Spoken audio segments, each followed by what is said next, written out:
Recession के signals आने लग गए, इसलिए संभल जाना। पहला यूएस का जॉब डेटा और उसके बाद यूएस की रिटेल सेल्स का डेटा। जुलाई में यूएस की रिटेल सेल्स 0.6% गिरी है, जबकि 0.2% बढ़ने की उम्मीद थी, मतलब 0.8% का नेगेटिव इंपैक्ट। और ये पिछले 14 महीने की सबसे बड़ी गिरावट है और पिछले 7 महीनों में पहली बार यूएस की रिटेल सेल्स गिरी है।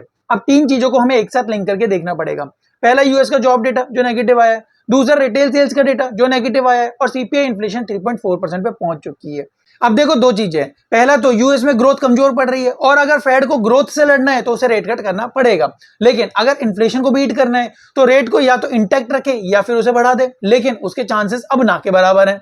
लेकिन अगर फेड ने रेट कट कर दिया, जिसके बहुत हद तक चांसेस है, तो फॉरेन मनी का इंडिया में इन्फ्लो बढ़ जाएगा और ये इंडियन मार्केट के लिए पॉजिटिव है। लेकिन यूएस की जो कमजोर सेल्स ग्रोथ आई है, इसका सीधा असर होगा Indian IT, pharma, textile, auto components और इंजीनियरिंग एक्सपोर्टर्स पे। अब असली सवाल यह है कि क्या अमेरिका का कंज्यूमर स्लोडाउन टेम्परेरी है या फिर यूएस इकोनॉमी में बड़ी कमजोरी की शुरुआत हो रही है।